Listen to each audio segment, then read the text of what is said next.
वंदना भेज जी।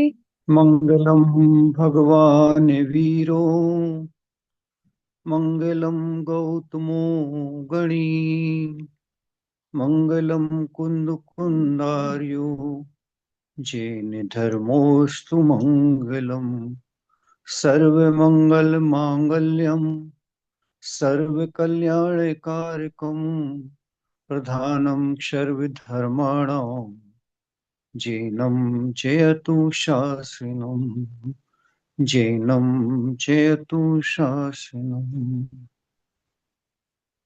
अनंतानंत सिद्ध परमेष्ठी भगवान की जय। संत शिरोमणि परम पूजाचार्य गुरुवर विद्यासागर जी महामुनिराज जी की जय। 3 कौम 9 करोड़ महामुनिराजियों की जय। आज पुनः हम सबका शातिशय पुण्य है, सौभाग्य है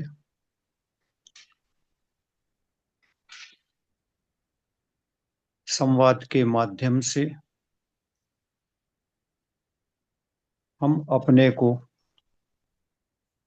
अपने जीवन को, अपने विचारों को, अपनी सोच को व्यवस्थित सुव्यवस्थित करने में एक अगला कदम पुनः बढ़ा रहे हैं और आत्मा के हित की बात को सुनने में अपने मन को तैयार कर रहे हैं।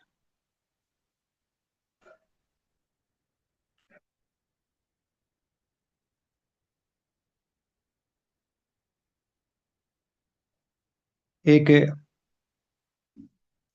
प्रसंग आपने मैसेज में डाला था, पूज्य धवल सागर जी के सुकमाल कथा। आवाज आ रही है? जी भैया। हेलो, हाँ, आ रही है, आ रही है। आवाज आ रही? हाँ जी, हाँ जी। बढ़िया।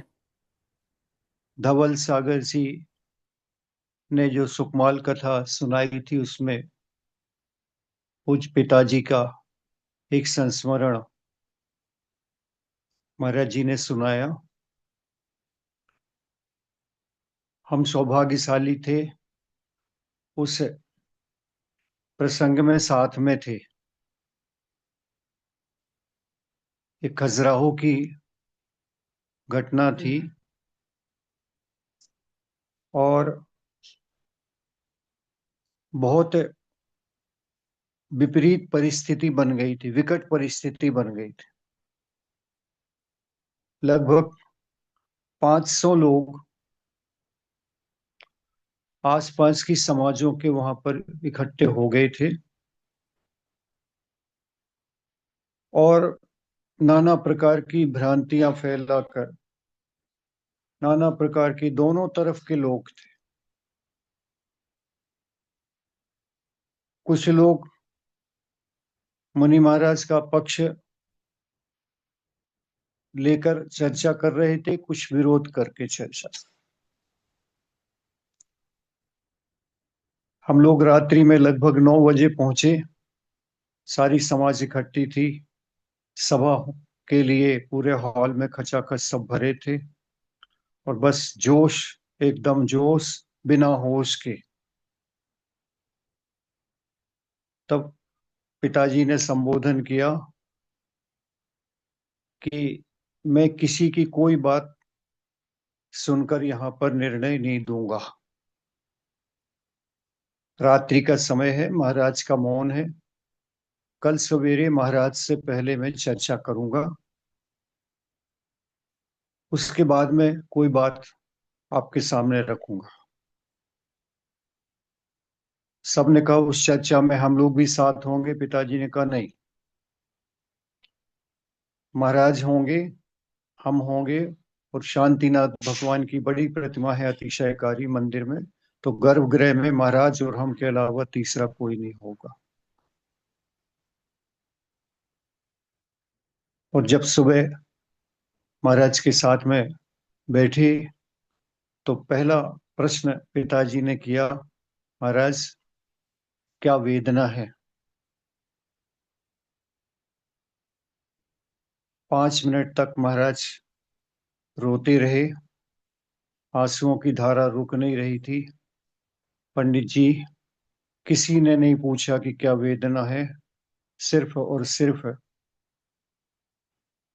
उन्होंने जो कुछ कहा वो भी उन्होंने गलत नहीं कहा। मैं मुनि हूं, मेरे शरीर में इतनी दाह उठ रही है, इतनी दाह की वेदना है, पूरा शरीर जलता है सुबह से रात तक। रात में सो नहीं पाता। दिन भर मुझे ऐसा लगता है कि क्या कर लूं। कमंडलू से पानी डाल लेता हूँ, बार बार हरी घास पर लौट लेता हूँ। मुनि हूं, सहना चाहिए परीक्षाओं को, सहा नहीं जाता। तब मुझे ये दोष लगते हैं, मैं सह नहीं पा रहा, मुझे सहना चाहिए। बार बार उन्होंने इस बात को दोहराया। वो पिताजी ने कहा, चूंकि आप अकेले हो, कोई ब्रह्मचारी भी नहीं है कि वही आवृत्ति कर सके, कोई समझ सके, या कोई साधु नहीं है दूसरा। तो उन्होंने कहा, आप जिस संग में मुझे रख दोगे मैं चला जाऊंगा, जो ब्रह्मचारी आप साथ में रख दोगे मैं कर लूंगा। लेकिन मेरे कुछ रोग का भी उपचार हो जाता, वेदना थोड़ी कम होती तो बहुत अच्छा था। फिर पिताजी ने पूरी बात उनसे समझ के और फिर समाज के सामने बात रखी कि आप लोगों ने निंदा के भाव, कपड़े पहनाने के भाव, नाना प्रकार के भाव किए, किसी व्यक्ति ने एक भी बయ్యాवृत्ति करने का भाव नहीं हुआ। महाराज से पूछने का साहस नहीं हुआ कि महाराज आपको तकलीफ क्या है। आपने आहार में भी कुछ महाराज जी के लिए इस प्रकार की व्यवस्था नहीं की कि उनकी दाह पड़ रही, जलन पड़ रही, तो कुछ बయ్యాवृत्ति के माध्यम से, आहार के माध्यम से और कुछ हुआ। आप लोग सब जाइए, महाराज के भाव निर्मल हैं, महाराज में कोई दोष नहीं है। उपगोहन अंग का पालन करिए और महाराज के दोषों को प्रचारित मत करिए। स्थितिकरण करने का प्रयास हमने किया है और प्रभावना अंग को देखते हुए इस प्रकार की कोई चर्चा जब तक सत्यता पर नहीं पहुंच जाए तो फैलानी नहीं चाहिए। अच्छा हुआ, हम सोच रहे थे कि वहां पर उस समय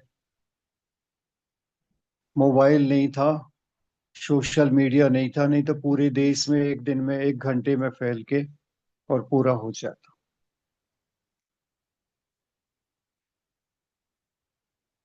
आहार की व्यवस्था की, अपने हाथ से आहार कराया महाराज जी को। पिताजी ने कुछ शीतल पेय पदार्थ ऐसे दिए जिससे कुछ वेदना कम हुई। फिर बाद में उनकी व्यवस्था अन्यत्र कोई ब्रह्मचारी जी के साथ उनको कर दिया था और बाद में उन्हें थोड़ा सा राहत भी मिली, रोग में आराम भी मिला। ये प्रसंग हमने फिर से आपको इसलिए कहा कि हम श्रावक हैं, धर्म से जुड़े हैं, मिथ्या दृष्टि नहीं है। व्यवहार से, उपचार से हम सब सम्यक दृष्टि हैं जिनको धर्म का पक्ष आया है।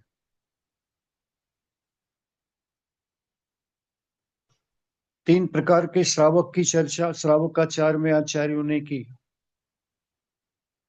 पाक्षिक श्रावक, नैष्ठिक श्रावक और साधक श्रावक। सबने रत्नकरण का में पढ़ा होगा। नैष्ठिक श्रावक व्रती श्रावक है, जिसने प्रतिमा इत्यादि स्वीकार कर ली। साधक श्रावक वे हैं जो नैष्ठिक श्रावक रहते हुए अंत समय में संलेखना को धारण करते हैं, वे साधक श्रावक हैं। और पाक्षिक श्रावक वे हैं जिन्हें धर्म का पक्ष आया है, मात्र देव शास्त्र गुरु पर उनका श्रद्धा है और अभी पक्ष आया है, उस पक्ष के अनुसार वो अपना धार्मिक जीवन जीते। तो हम सब पाक्षिक श्रावक, धर्म का पक्ष जब आया है तो हमारे अंदर 8 गुणों का विकास होना चाहिए, जो सम्यक दर्शन के 8 अंग हैं। जैसे 8 अंग के बिना शरीर लंगड़ा लूला है, उसी प्रकार 8 अंग के बिना सम्यक दर्शन लंगड़ा लूला है।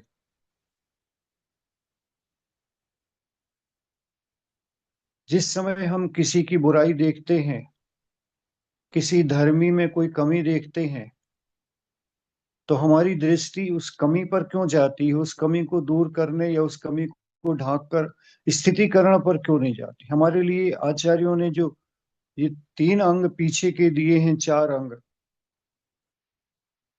उपगुहन अंग, उपगुहन अंग से शरीर का जो तुलना की है वो नितंब से की है।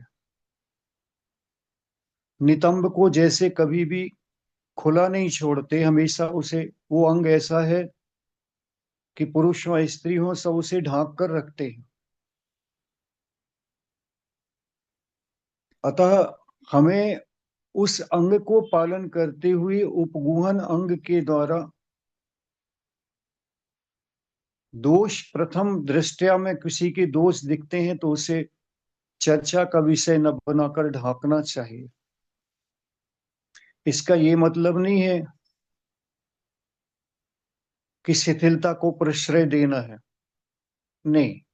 पहले शुरू में ढांकें, स्थितिकरण करें, दुष्प्रचार रोकें, प्रभावना अंग को संभालें, वात्सल्य का परिचय दें, वस्तु स्थिति की जड़ में जाएं,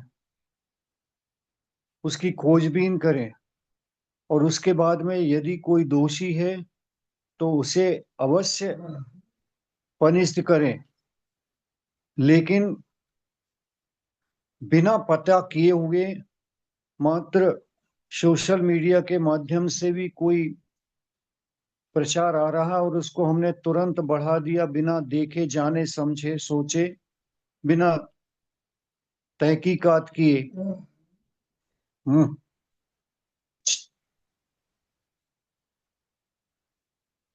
तो उसे, पूरे दोषी हम भी हैं उसमें, क्योंकि हमने वास्तविक पता नहीं किया, किसी ने डाला, हमने उसे बढ़ा दिया, और खाली इसलिए बढ़ा दिया कि लोगों को ये पता चले कि इनको सबसे पहले मैसेज पता हो जाता। ये गलत है। ऐसे मैसेज जिसमें समाज में दुर्भावना बनती हो, दुर्भावना फैलती हो, धर्म की निंदा होती हो, धर्म का उपहास होता हो,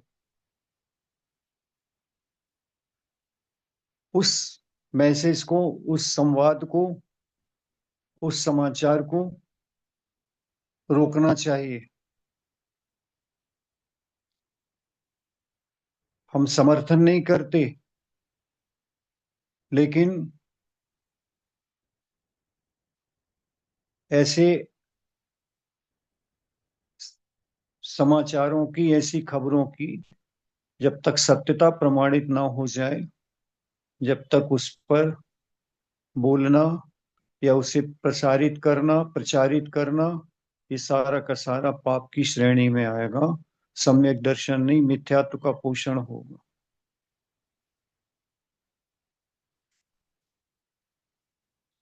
इसलिए 8 अंग हमारे हैं सम्यक दर्शन के, हमें संभालना है। जैसे अपने अंगों को संभालते हैं, पैर में दर्द होता है तो पैर को संभालते हैं, उसकी सेवा वैयावृत्ति शुश्रूषा करते हैं। हाथ में तकलीफ है, पेट में तकलीफ है, पीठ में तकलीफ है, सिर में तकलीफ है, तो हम उस तकलीफ को अच्छे से प्रयास करके और दूर करने का प्रयास करते हैं। उसी प्रकार अपने 8 अंगों को सम्यक दर्शन के, यह अंग शरीर के हैं, वे 8 अंग सम्यक दर्शन हमारी आत्मा का गुण है, और वे 8 अंग हमारी आत्मा के हैं। शरीर के जैसे 8 अंगों को हम सहेज कर रखते हैं, संभाल कर रखते हैं, ऐसे ही हमारा नैतिक धार्मिक कर्तव्य है, बौद्धिक कर्तव्य है कि अपनी आत्मा के उत्थान के 8 अंग को भी अपने सम्यक दर्शन को सुरक्षित रखें।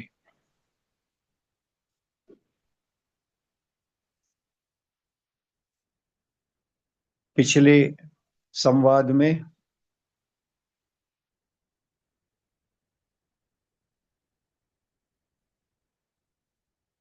हमने गुणीशु प्रमोदन की चर्चा की थी। ये भी प्रसंग उसी से रिलेटेड था। उस पर हमें गौर से चर्चा करनी चाहिए और गौर से इस विषय को अमल में लाना चाहिए। मात्र पढ़ना और सुनना धर्म नहीं है। पढ़ने के बाद, सुनने के बाद में जीवन में अमल में आना चाहिए। उसी का नाम धर्म है। पहले भी परिभाषा दी धर्मों की, धारयति इति धर्म, जो धारण किया जाए वह धर्म है। वो सुनने के माध्यम से भी आएगा, पढ़ने के माध्यम से भी आएगा। सुनना और पढ़ना माध्यम है, लेकिन धर्म जीवन का रूपांतरण है। जीवन में हमारा उस प्रकार का रूपांतरण होना चाहिए, हमें अमल में लाना चाहिए। जो अमल में आएगा वही धर्म है। जो सुना है, पढ़ा है, वो दूसरे के सुनाने के लिए हो सकता है, दूसरे को समझाने में काम आ सकता है, लेकिन अपने जीवन के लिए वह धर्मी कहलाने के लिए नहीं आ सकता। इसलिए पहले एक कोटेशन दिया था, ना दिया हो तो इसको कैलेंडर पर जरूर, या अपनी डायरी रखते हैं तो डायरी के पहले पन्ने पर उसको अच्छे अक्षर से सजाकर लिख लेना चाहिए। अपने सामने प्रश्न रखना चाहिए कि मैं धर्मी बनना चाहता हूं कि धर्मी दिखना चाहता हूं। मुझे धर्मी बनना है। दूसरे की नजर में हम क्या हैं, वो उसकी नजर है, उसका नजरिया है, लेकिन हम अपनी नजर में धर्मी बनने का प्रयास करें।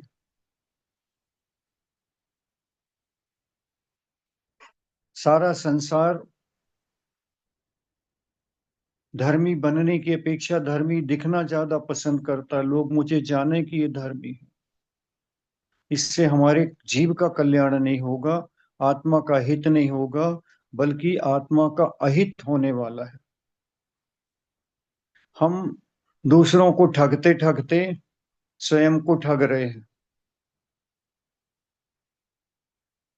इसलिए कौन क्या देखता है, क्या करता है, वो उसका नजरिया है, लेकिन हम अपनी नजर में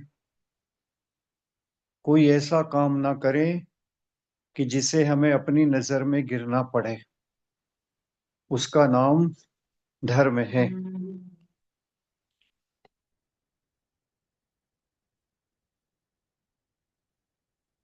गुणीषु प्रमोदम।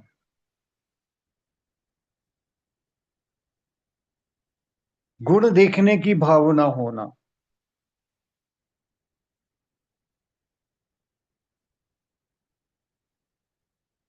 दोष तो सब देखते हैं, सारा संसार देखता है।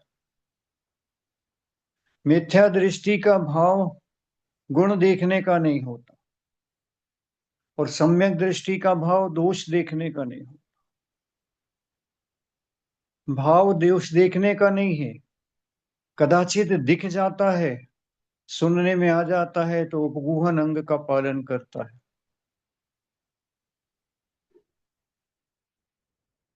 उपगुहन अंग का पालन करते हुए भी यदि उसकी भूमिका है स्थितीकरण करने की,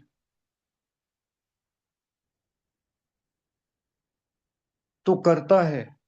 नहीं तो आचार्यों ने कहा कि समाज में कोई ऐसा वातावरण आ जाता है तो अपने समाज के मुखिया को, बुजुर्ग जनों को, अध्यक्ष को या बुजुर्ग जनों के कान में बात डालो कि आप इनसे बात करके और उनका स्थितीकरण करें। हमें ऐसा ऐसा पता चला है। स्वयं समझाने की अपेक्षा अपने से गुणों में जो श्रेष्ठ हैं उन्हें निवेदन करना चाहिए और गलती दोष करने वाले के लिए मौका देना चाहिए। यदि वास्तविक गलती हुई है तो प्रायश्चित के द्वारा, प्रतिक्रमण के द्वारा, उनके गुरु के पास निवेदन करके,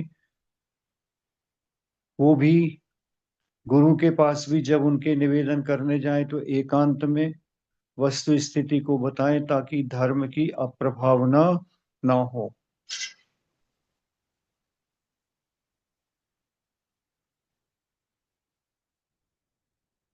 बुराई करना जितना बड़ा दोष है,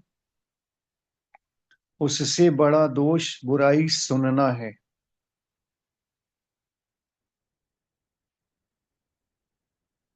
इसको भी, विषय को सामने रखें, अच्छे से समझें।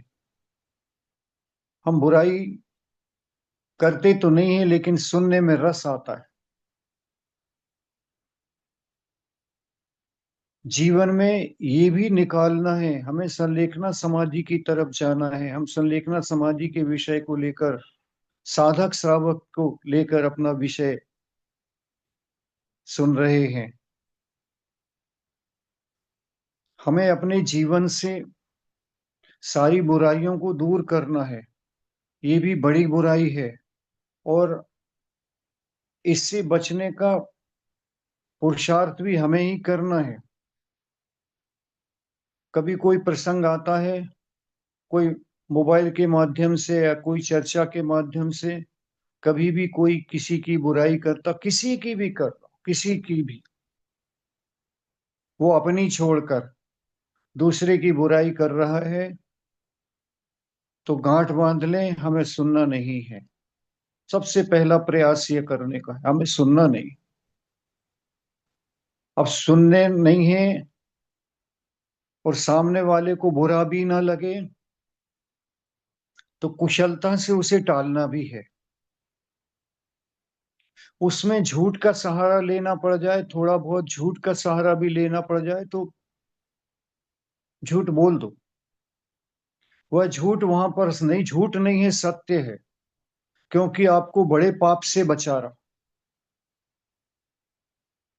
उदाहरण के तौर पर हमें करना पड़ता, हम भी कर लेते कभी कभी, कभी किसी का मोबाइल पर समाचार आ रहा है, बातचीत हो रही है, मुझे लगता है ये अब ये किसी की बुराई बुराई कर रहा, तो मुझे फोन में कहना पड़ता कि भैया रुकना थोड़ा, कोई दरवाजा खुलवा रहा है, आ रहे हैं भैया, ऐसा बोल के। कोई नहीं है लेकिन मुझे बनाना पड़ता है बात, किसी तरह हमें कुशलता से निकलना है उसके साथ में। वो हम सुनना नहीं चाहते और हम दरवाजा खोलने के बहाने हमने फोन बंद किया, बाहर उठकर जाने ही नहीं क्योंकि किसी को खोलना है, लेकिन उसके बहाने फोन बंद कर दिया। अब वो प्रकरण वहीं समाप्त हो गया, अब दोबारा नहीं आएगा उसका।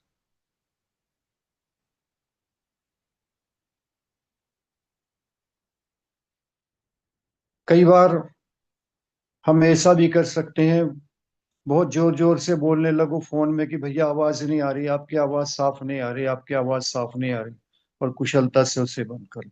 उस प्रकरण को, आत्मा को जो पतन कराने वाले कार्य है, उसको बुद्धिपूर्वक, पुरुषार्थ पूर्वक, कुशलता से हमें टालना अनिवार्य है।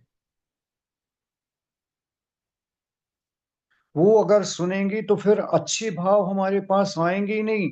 वो अच्छे भाव आने के बाद भी अंदर मन में ये बुरे भाव रहने के कारण अच्छा भी बुरा में परिवर्तित हो जाएगा।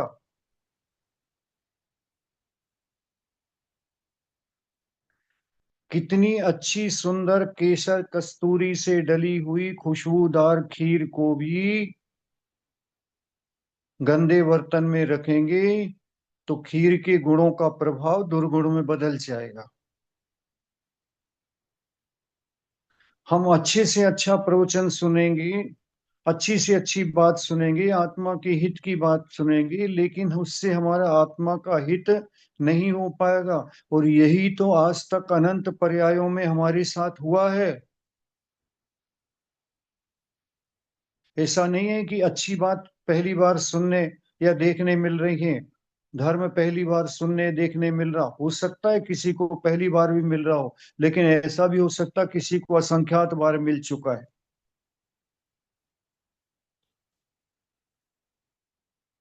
लेकिन वो फलीभूत नहीं हुआ। क्यों नहीं हुआ? इसकी गलती खोजना पड़ेगी। यही गलती उसकी है कि हमने अपनी बुराइयों को, अपने अंदर की बुराइयों को मिटाया नहीं, अच्छाई को सुना तो अच्छाई भी बुराई के साथ रंग में रंग गई और अच्छाई में भी बुराई दिखने लग गई। सारे संसार का जीव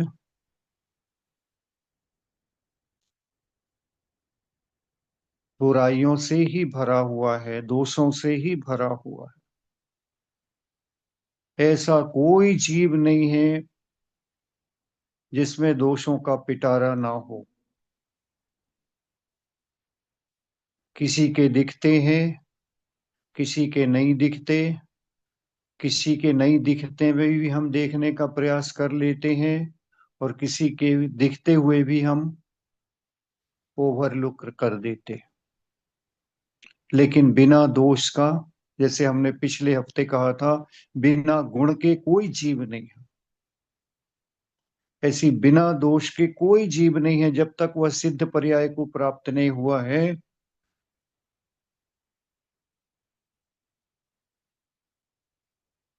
तब तक वह संसार में जब तक रुल रहा है, कर्मों से संयुक्त है, तो वह अभी अपराधी है। यहाँ तक कि अरहंत परमेष्ठी भी, तीर्थंकर भगवान भी अभी चार अघातिया कर्मों से सहित हैं, तो संसार में रुले हुए। यद्यपि उनकी आत्मा से सब दुर्गुण निकल गए, फिर भी कर्म के अधीन होने से अभी उन्हें, जब तक आयु कर्म पूरी नहीं हुई है, जब तक शरीर रूपी बंधन में रहना पड़ेगा, आश्रव करना पड़ेगा, क्योंकि योग है अभी, आश्रव करना पड़ेगा। एक समयवर्ती बंध होगा, कर्म की निर्जरा करनी पड़ेगी। संपूर्ण कर्म जब तक निर्जरित नहीं हो जाते, मुक्ति जब तक प्राप्त नहीं हो जाती, तब तक भले वो सूक्ष्म दोष हैं, वो अभी आत्मा के नहीं हैं, अब पूर्व कर्म बंधन के माध्यम से हैं, उसमें कुछ पुरुषार्थ नहीं चल रहा, तो भी वे हैं।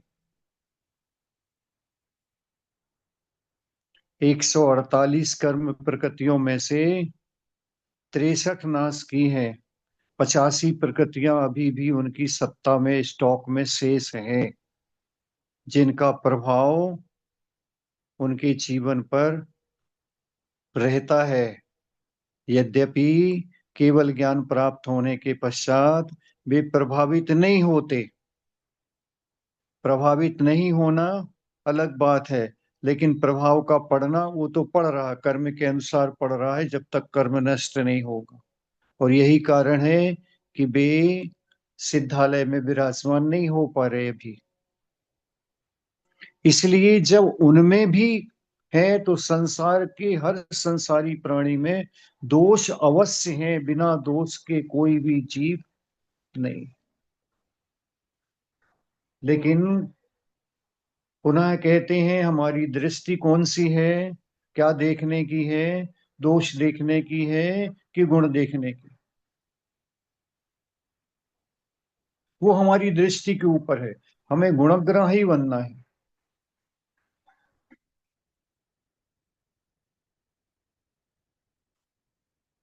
हमें हर व्यक्ति के अंदर यही नजरिया बदलना है। इसी का नाम सम्यक दर्शन है। हमने अपने मिथ्या दर्शन को नाश करना है। हमें दोष नहीं देखना। दोष देखते देखते अनंत पर्याय निकलेगी। अब हमें गुण देखना है, क्योंकि हमें गुण प्राप्त करना है। जो प्राप्त करना है उसको जानो, उसको देखो, उसकी संगत करो।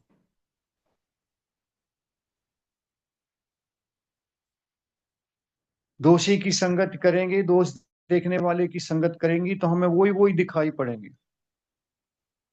गुणी की संगत करेंगे तो उसे हर बात में हमें गुण दिखाई पड़ेंगे। इसलिए अपना मित्र भी बनाओ तो अपने से अधिक गुण वाले को बनाओ।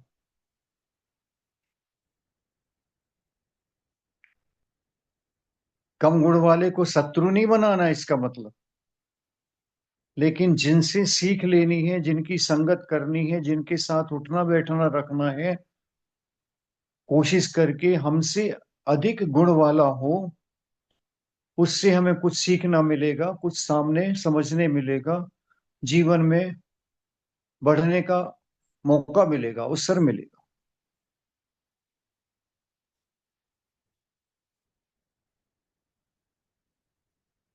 इसलिए मित्रता भी अब सीखनी है। सत्वेषु मैत्री। मुझे तो जीव मात्र से मित्रता रखनी।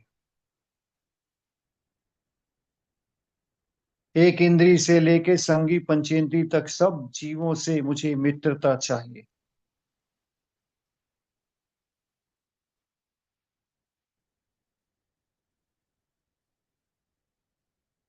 मित्र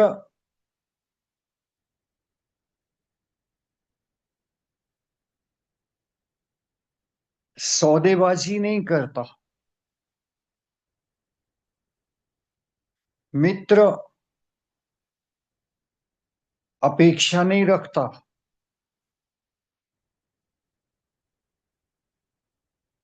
मित्र मात्र व्यवहारजनक नहीं होता। मित्र निरपेक्ष भाव से बनाया जाता। मित्र ऐसा बनाया जाता है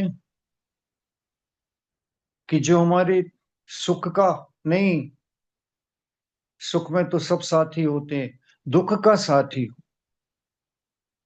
एक ऐसा हो जिससे हम जीवन में अपने दुख की, अपनी परिस्थिति की, अपनी कमजोरी की पूरी चर्चा कर लेवें, कर सकें, और वह इतना गंभीर हो कि उसको पीने की क्षमता हो।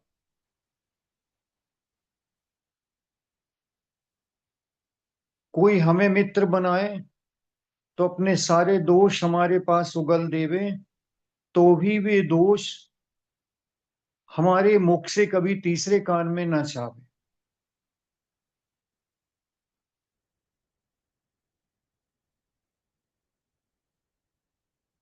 क्योंकि सुख में साथ देने वाले, संपन्नता में साथ देने वाली तो सब मिलते हैं। विपन्नता में साथ, दुख में साथ देने वाला जो है, वही सच्चा साथी मित्र है। इसलिए आचार्यों ने लिखा, देव शास्त्र गुरु हमारे सच्चे मित्र हैं।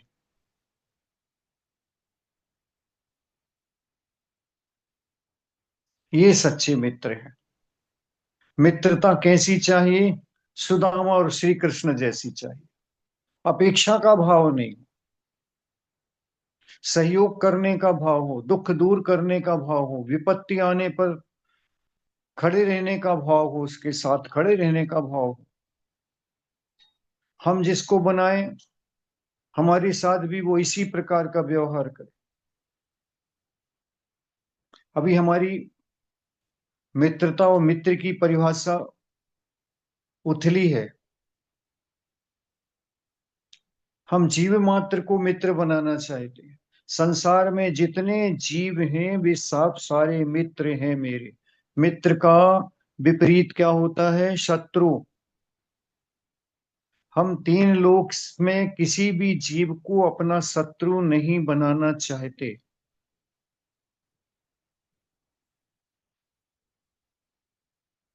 अनादि से आज तक शत्रु बनाते आए हैं। वे शत्रु शत्रुता का भाव रखते हैं,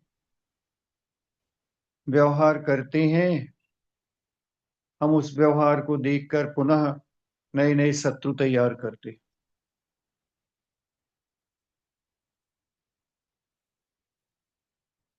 सहनशील बनना है, हर बाणों को सहना है। सहनशीलता साधारण गुण नहीं है, असाधारण गुण है। बहुत से लोगों में होता है। कोई कुछ भी कहता रहे, लेकिन उसका उत्तर धैर्यपूर्वक सहनशीलता के साथ प्रसन्नता से देते।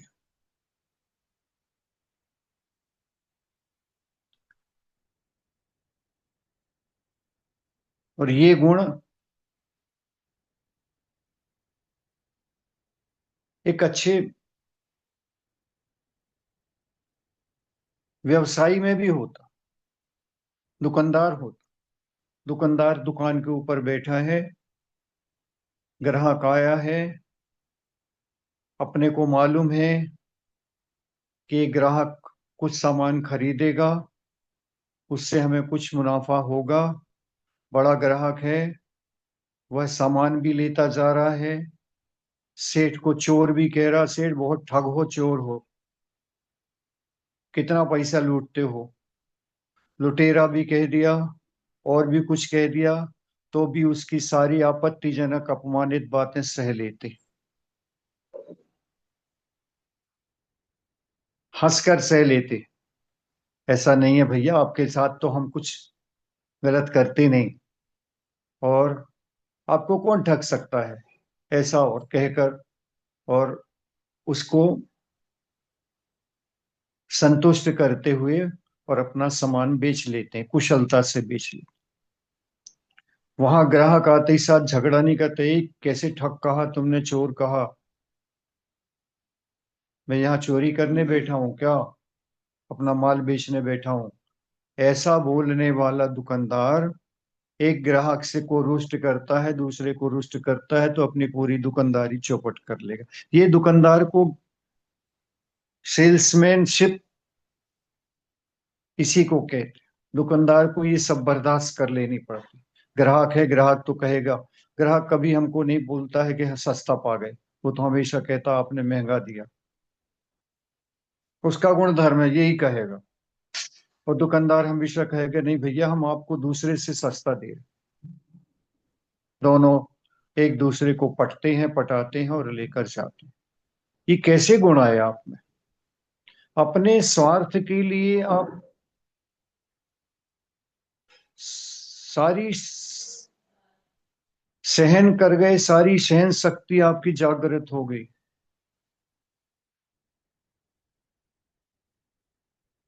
फिर आत्मा के आत्मार्थी बनने के स्वार्थ में क्यों नहीं सहन होती?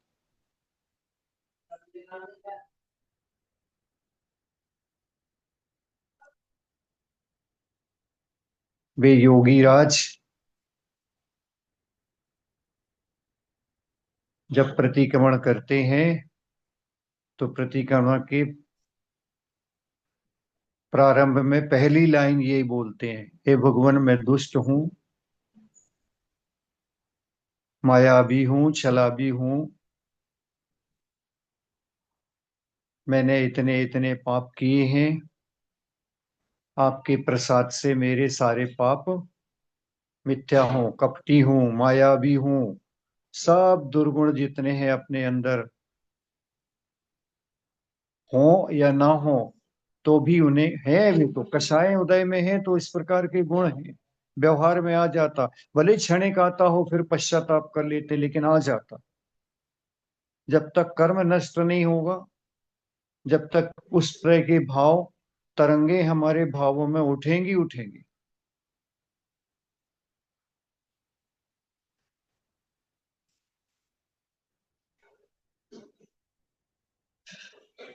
इसलिए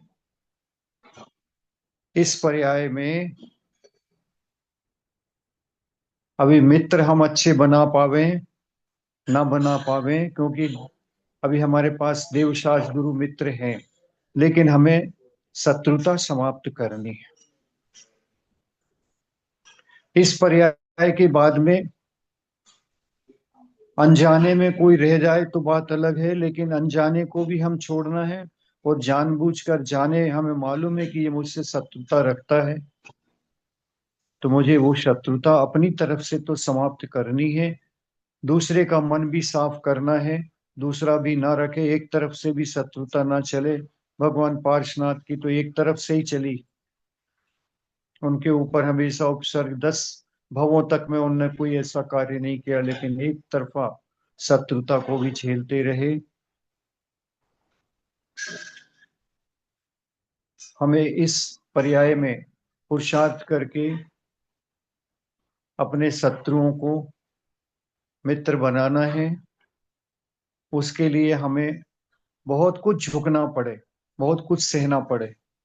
अनंत पर्यायों में, असंख्यात पर्यायों में सहने की अपेक्षा इस पर्याय में सह लेना श्रेष्ठ है, क्योंकि ये पर्याय भी धर्म के साथ है, धर्म करने के, सुनने के, आगे बढ़ने के और संलेखना करने के भाव है। इसलिए शत्रुता मुझे मिटानी ही है।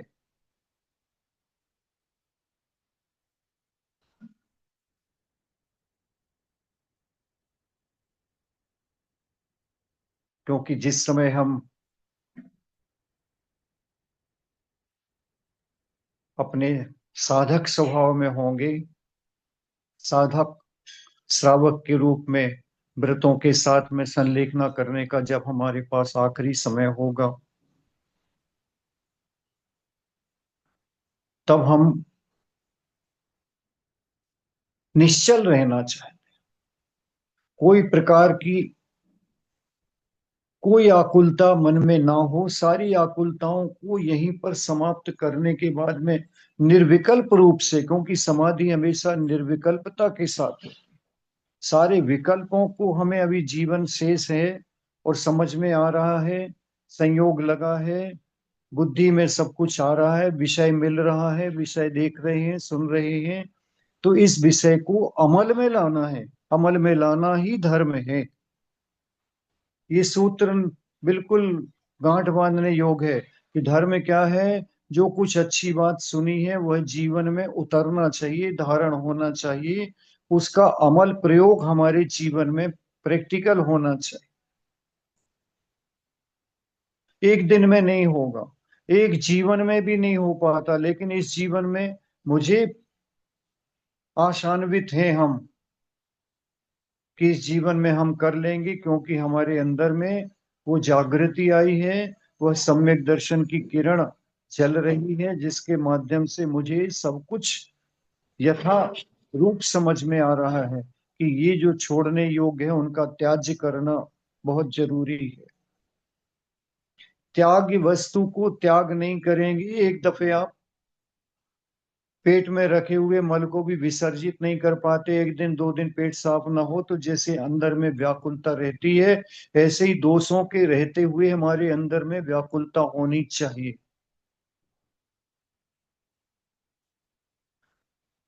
मल विसर्जन हो जाता है, उसके बाद ऐसा लगता है बहुत अच्छा लग रहा, आज बहुत अच्छा लग रहा है, 2 दिन से अच्छा नहीं लग रहा था। ऐसे ही एक एक बुराई निकलने के बाद में हमारे अंदर में जो नई स्फूर्ति आएगी वो अंदर से आएगी, आत्मा में से आएगी। आज बहुत अच्छा लग रहा है कि मैंने एक शत्रु को समाप्त किया, उसकी अपने मन से मैंने उसके प्रति जो शत्रु भाव था वो निकाल कर समाप्त किया, और किसी दूसरे की शत्रुता भी समाप्त करने में मैंने आज निमित्त बना, मैंने उसे भी संतुष्ट किया है। आज मन बहुत हल्का है। आज भोजन में कुछ अच्छा और ले लेना। जिस दिन ऐसा करो कि चलो आज जो है बहुत अच्छा, आज तो मिठाई खाने का दिन है, त्योहार है। किसके लिए? आत्मा के लिए आज त्योहार का दिन है कि उसने एक बुराई छोड़ी है। पता नहीं अनादिकाल में, अनंत काल से कब से लपटी थी ये बुराई, आज जाकर मैंने इसे समाप्त की है। हे भगवान, अब जीवन में ये बुराई मेरे जीवन में न लपटे।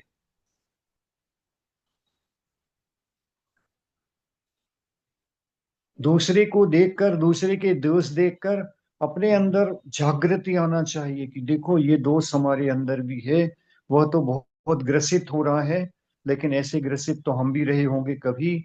उसे अपना दोष समझ में नहीं आ रहा है, लेकिन हमें आ रहा है। तो हमें तो जागृति पूर्वक उसे निकालना ही है, उसे यही बुझाना है।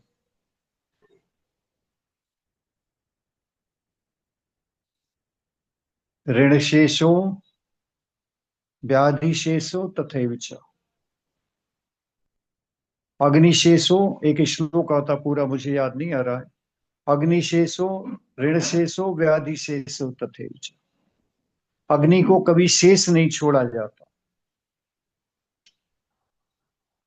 ऋण को कभी शेष नहीं छोड़ा जाता।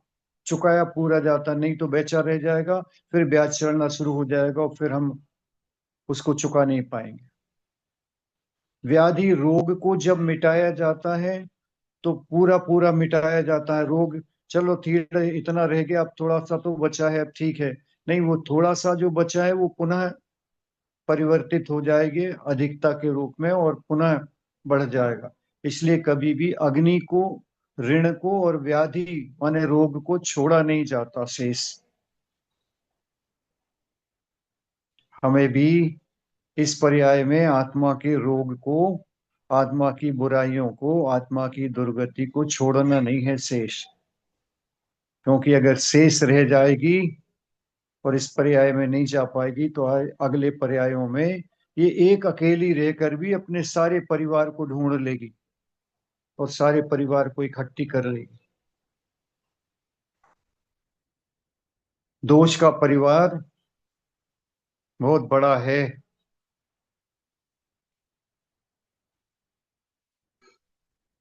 एक है मद्यपायी व्यक्ति होगा, खाली कुछ दोष नहीं है लेकिन मदिरा पीने का दोष है। दुनिया की किसी कोने में चला जाएगा, कहीं पर भी चला जाएगा, उसको अपने संगी साथी मिल जाएंगे, क्योंकि उसकी खोज उसी में लगी रहेगी, ढूंढने में कहाँ पर मिलती है, कौन पीता है। और उसका जो मित्र बनेगा वही बनेगा, दूध पीने वाला नहीं बनेगा। भैया जी, लास्ट के 15 मिनट में कुछ कोई क्वेश्चन पूछना चाहे तो डायरेक्ट पूछ सकता है आपसे। आप पूछ ले। जी। अम, जो भी पूछना चाह रहे, I will call them. Charu, मैं पूछूं क्या? हाँ हाँ हाँ, पूछ लीजिए। हाँ, मैं पूछती, एक मिनट। जो शुभ मरण होता है भैया जी, उसको कैसे पहचाना जाता है कि शुभ मरण हुआ है? वह जीव क्लेश से मरण नहीं करता, क्लेश से मरण नहीं करता। वेदना अलग वस्तु है। कितनी भी वेदना आ जाए और उसके बाद भी वह समता पूर्वक मरण कर रहा है तो ये उसका शुभ मरण है। अच्छा, वो उसको सुनाई नहीं दे रहा है और उसको अगर जैसे कुछ समझ नहीं आ रही तब भी? ये उसका तीव्र पापोदय है। यद्यपि यद्यपि एक बात ध्यान रखना, बहुत सी समाधियों में हमने देखा है, बारीकी से उसको जांचना पड़ता है कि जीव कभी भी अचेतन होता नहीं। अच्छा। कितनी भी वेदना, कितना भी सुप्त हो जाएगा, जीव अचेतन नहीं होता। जीव का सर्वसाधारण गुण है चेतना, हम्म, और वो जीव अंत में वेदना के कारण प्रत्युत्तर नहीं दे पा रहा। हाँ, शक्ति इतनी क्षीण हो गई है कि जवाब नहीं दे पा रहा। इसका ये मतलब नहीं है कि वो सुन भी नहीं रहा, समझ भी नहीं रहा, ऐसा अपन निर्णय नहीं कर सकते। हम्म, गीले कपड़े से हम लोग कोशिश करते हैं मुंह पोंछा, और मुंह पोंछने के बाद में अपन देख रहे हैं कि सामने वाला मुंह खोल रहा था, मुंह खुल गया था उसका, अंत में खुल जाता है, प्रायतः खुल जाता है। हम्म, और जैसे ही हमने उनको पोंछना धीरे धीरे प्रारंभ किया और उसने अपना मुंह बंद कर लिया, इसका मतलब क्या है? वो सुन रहा है एक्चुअली, हाँ, समझ रहा है। वो अंदर से चेतना में है। हम्म, उसकी शरीर की क्षमता, प्रायतर यही होता है, शरीर की क्षमता समाप्त हो जाती है, प्रत्युत्तर नहीं दे सकेगा। हम्म, आप उसको, हम लोग ये करते हैं, कोशिश करते हैं उसको अच्छे से बार बार कहते हैं, सुनो, देखो, तुम कोई प्रत्युत्तर नहीं दे रहे हो, तुम्हारा कोई संकेत नहीं मिलता, तो हम नहीं समझ पा रहे कि तुम सुन रहे हो। आप हम्म, हमें संकेत दो, आंख हिलाओ, पैर हिलाओ, मुंह हिलाओ, नाक हिलाओ, कान हिलाओ। और दो लोगों को साथ में खड़ा कर देते हैं, इसके पैर की तरफ देखो, इसके हाथ की तरफ देखो, हम चेहरे पर देख रहे हैं, ध्यान से देखना, हम इसको बाद में जोश दिलाएंगे, बार बार जोश दिलाएंगे, और वो संकेत करेगा कि हमारी बात सुन रहे हो तो संकेत करो। अगर संकेत करोगे तो हम समझ जाएंगे कि तुम सुन रहे हो और तुम्हारा भविष्य अच्छा होगा। एक दफे हम तुम्हारा अच्छा योग लगा कर रखेंगे, घबराओ मत, चिंता मत करो। कितनी भी वेदना है, शरीर की वेदना है, उसको ऐसा बोलते हैं, शरीर की वेदना है। कहाँ उपजाया था? माँ के गर्भ में उपजाया था, मल मूत्र में पड़ा था वहीं से, और यहाँ आकर अग्नि में चला जाएगा। इस शरीर से मोह छोड़ो, शरीर का विकल्प छोड़ो, जो साथ जाने वाला है उसको साथ दो। इसलिए हमें संकेत करो, शरीर की तरफ मत देखो। और ऐसा करके उसके संकेत आ जाते हैं। सबसे ज्यादा संकेत, आंख भी यदि पलक नहीं झपक पा रहा है, इतनी शक्ति भी शरीर में नहीं बची है, वो हम्म, जीव भी पैर हिला लेता। अच्छा।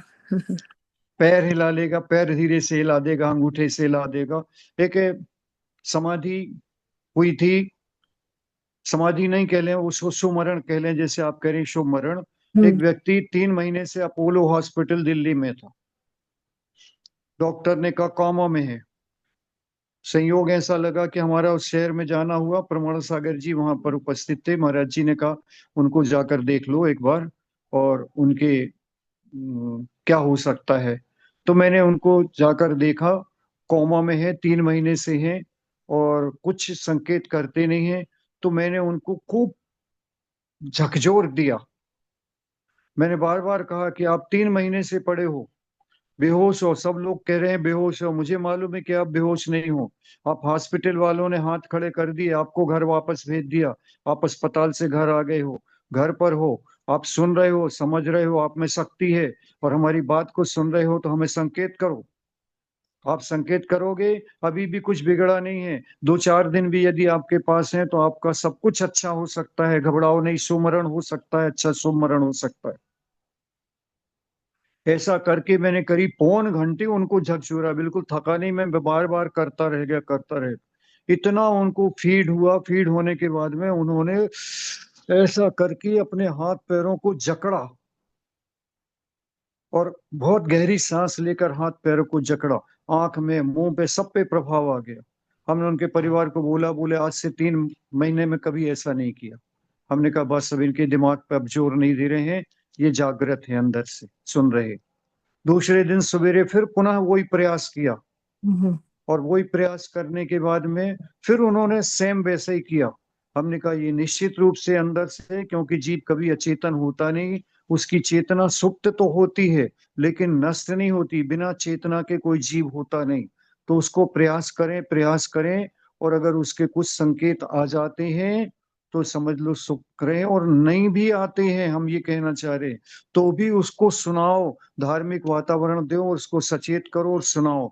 कदाचित कदाचित यदि वह अगले पर्याय में शुभ सुनते, जैसे हम त्रियंच को सुनाते हैं, हम गाय भैंस मरण को प्राप्त हो रही उनके लिए सुनाने के लिए लिखा है। अच्छे अच्छे मुनि महाराजों ने उनको उपदेश दिया, सर्प को उपदेश दे रहे हैं। अब वो हाँ, सुन रहा, हमारी भाषा समझ रहा कि नहीं समझ रहा, कोई प्रयोजन नहीं।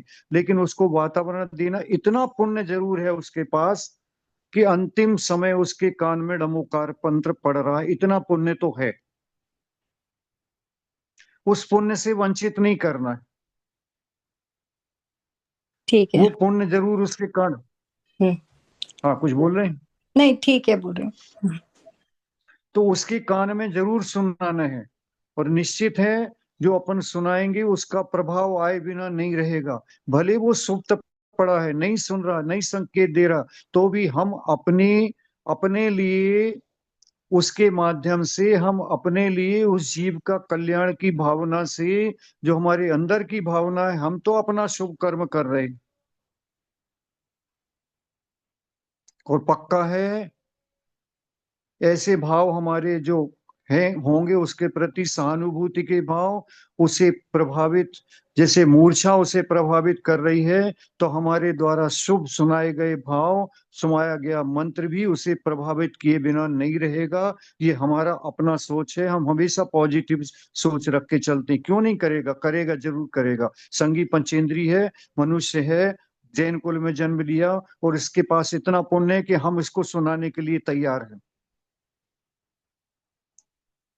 तो निश्चित रूप से उसमें प्रभाव आएगा।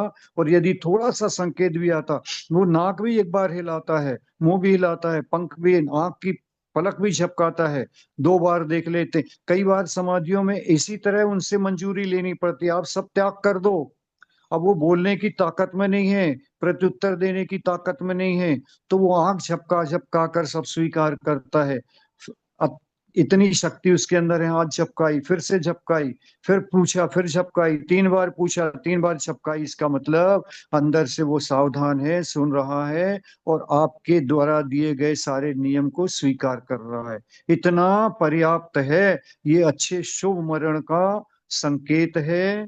और इसके बाद भी इसके बाद भी अपने को अपना कर्तव्य जरूर करना है। वह कुछ भी नहीं संकेत कर पा रहा, तो भी अपना प्रयास छोड़ना नहीं है।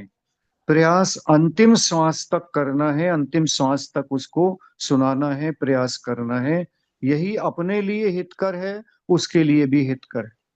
कदाचित अवधि ज्ञान होगा उसे, देव पर्याय पाई, भले भवनवासी व्यंतर में हुए, लेकिन पर्याय के बाद जब अवधि ज्ञान लगेगा तो उसके लगेगा कि ऐसी ऐसी परिस्थिति थी मेरी, मुझे सुनाया जा रहा था, मंत्र सुनाया जा रहा था, और उस मंत्र के द्वारा भी मेरा यहाँ तक पर देखो दुर्दशा नहीं हुई, मैं नरक आदि में नहीं गया, यहाँ की पर्याय में आ गया।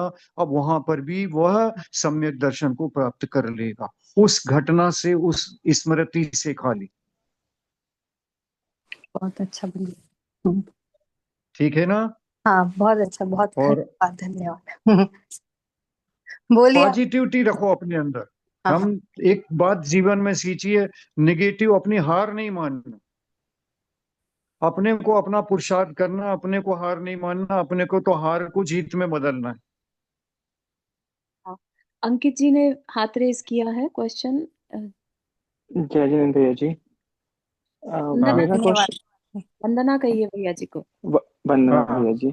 मैं मेरा क्वेश्चन ये था कि अगर किसी का आकस्मिक निधन होता है, अगर हार्ट अटैक से हुआ, तो उस समय तो संबोधन का भी टाइम नहीं मिलता है, और मतलब आपके पास टाइम ही नहीं होता किसी चीज का, तो उस ऐसे समय के लिए क्या करना चाहिए अपनी लाइफ में कि आपका शुभ मरण हो ऐसे? अपने को सावधानी रखनी चाहिए, और अपने हम्म। को जीवन में जो अपन को सुनाया जा रहा है ना, ये जो विचार चल रहे हैं, जो हम प्रकरण ले रहे हैं, एकदम डायरेक्ट आखिरी समय का ना लेकर, जो पूरे जीवन में क्या अपने को करना, किस प्रकार के भाव रखना, दूसरे के प्रति किस प्रकार के भाव रखना, दोषों से बचना, किसी के दोषों को कहना नहीं, ये सारी अंदर हमारे अंदर गुण आएंगे तो हमारा इस प्रकार का मरण नहीं होगा, ये पक्का है। जो तैयारी चल रही है, जो संवाद दे रहे हैं हम, विस्तार इसलिए कर रहे हैं कि आपको भी जल्दी नहीं और हम भी सोचते हैं हफ्ते में एक दिन देख रहे हैं, चलो विस्तार के साथ में जो दुर्गुणों की और पापों के निकालने की चर्चा कर रहे हैं, वो इसलिए कर रहे हैं कि जीवन से धीरे धीरे धीरे धीरे ये सारे एब्सेंट होंगे, तो हमारा पाप का बोझा कम होगा, पुण्य वर्गनाएं बढ़ेंगी, और पुण्य जितना हम बढ़ा सकेंगे वही हमारा काम आएगा आखिरी में, बाकी कुछ नहीं आएगा। हमारा अगर पुण्य होगा तो अस्पताल में भी कोई हमें पहुंच जाएगा, सुना देगा और हम सुनते हुए जाएंगे। और हमारे पास पुण्य नहीं होगा, वहां पर तीव्र पाप का उदय होगा तो भी हमारा वो पुण्य काम आ जाएगा। और अगर हम नहीं कर पाएंगे, ये पाप का उदय तीव्र होगा और हमने पुण्य की या हमने सद्भावना अपने जीवन में नहीं डाली है अंदर में, तो फिर वो काम नहीं आती। इसलिए आप सब आसान्वित रहो कि अपन अब ऐसे पापी नहीं है, ऐसा पाप अपने मूल में नहीं है कि हम इस प्रकार का मरण कर पाएंगे, क्योंकि अब हम आत्मा के हित की बात सब सुन रहे हैं। और जब हित की बात सुन रहे हैं तो हित के साथ ही हम अपना देह छोड़ेंगे। अब हमारा कुमरण नहीं होगा, अब हमारा नियम से सुमरण होगा। ऐसी पॉजिटिविटी अंदर रखो, अंदर वही भावना भाव कि मैं तो अब अपने को सुमरण के साथ में, समाधि के साथ में या शुभ मरण के साथ ही अपना देह को छोड़ूंगा। ये अंदर की रोज की धारणा बनाओ, किसी का नहीं होगा कुमरण। बहुत सुंदर भैया जी। भैया जी, एक और आंटी ने हाँ, हाथ रेज किया है, समय हमारे पास या अगली बार अब पूछ चूंकि सकते हैं? हमें विधान से अभी हमारे पास एक एक है, शंका किसी की ओर है, वो बॉडी को डिस्पोज ऑफ करने के संबंध में है कि यहाँ पर इलेक्ट्रिक से होती है। कोई बात नहीं, अच्छा मरण होने के बाद, समाधि पूर्वक मरण होने के बाद भी मुनि महाराज जंगलों में रहते थे तो बॉडी को ऐसे ही छोड़ देते थे, चील कौए खाते थे। अब बॉडी से कुछ लेना देना नहीं, वो तो अब निर्जीव है। बॉडी अग्नि संस्कार से करते हैं हम कि जहां पर जो प्रक्रिया है उसके प्रक्रिया के अनुसार वेटिंग में भी रख के करते हैं, वो अपने हाथ में नहीं है। अपन अपनी तरफ से तो कोशिश करते कि जल्दी जल्दी कर दें, लेकिन नहीं, वहां पर हो रही वेटिंग पर भी है। और इलेक्ट्रिक के माध्यम से होती है तो ठीक है, अपनी जो वहां की परिस्थिति है उसके अनुसार होगा। जीवन रहते शेष में हमने जो कुछ करना था वो कर चुके। अब मिट्टी है, अब मिट्टी को किस प्रकार से डिस्पोज ऑफ करना, उसका कोई महत्व शेष नहीं रह जाता। दूसरी बात, लिखा आपने कि किसी के बेटे नहीं है, बेटी नहीं, बेटी भर है, तो वो क्या दे सकती हैं? हाँ, दे सकती हैं। संलेखना में, संलेखना के बाद हम लोग यहाँ पर जो संस्कार करते हैं, करवाते हैं, उसमें तो पूरा परिवार जाता है, बेटा बेटी। अभी एक में तो उनकी पत्नी ने बोला हम भी चलेंगे, हमने कहा चलो। उनकी पत्नी ने भी संस्कार में अग्नि दी है, कोई बात नहीं, इसमें कोई बुराई नहीं। उसको भी लग रहा है कि एक पुण्य आत्मा जीव के संस्कार को हमने अच्छे से विदा किया है, कोई बात नहीं। और समाधि के संस्कारों में तो सारा परिवार और सारी महिलाएं जाती ही हैं, इसलिए बेटी दे सकती है, कोई दिक्कत नहीं। एक किसी का प्रश्न और था, और ऐसा भी कर सकते हैं, जिनके और प्रश्न हो मेरे व्हाट्सएप पे डाल दो। अगर हम उत्तर देने लायक होंगे लिख कर दे देंगे, नहीं होंगे तो अगले संवाद में सबको समाहित कर लेंगे। हाँ जी भैया जी। और भैया जी, समय क्या रखेंगे, कुछ आपने इस पर विचार किया?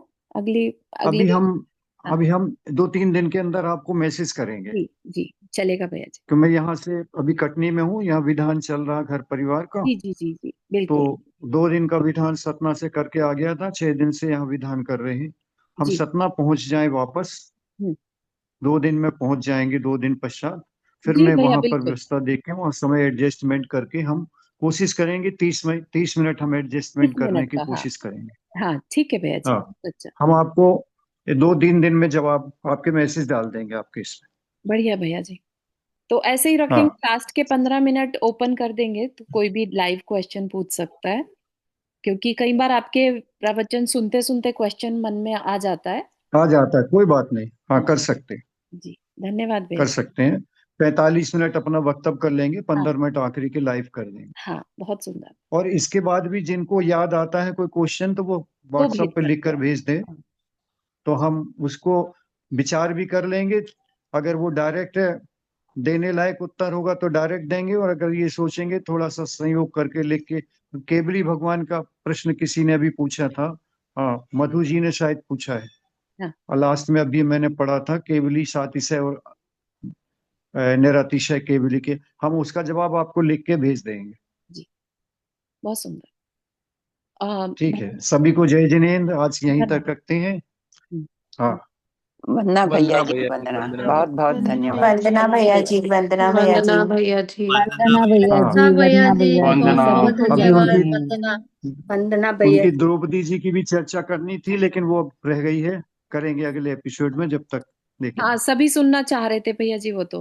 हाँ, उनका ठीक है, जी द्रौपदी जी की भी करेंगे चर्चा। हाँ, जी, धन्यवाद ठीक भैया। है। अब कुछ वंदना। सोच के नहीं बैठते हैं, लगन विषय जो आ जाता है तो वो निकलता चला जाता है। जी जी जी बहुत जी, अच्छी बात, नहीं बहुत हमको तो बहुत हाँ, अच्छा लगता है। ठीक। सुंदर।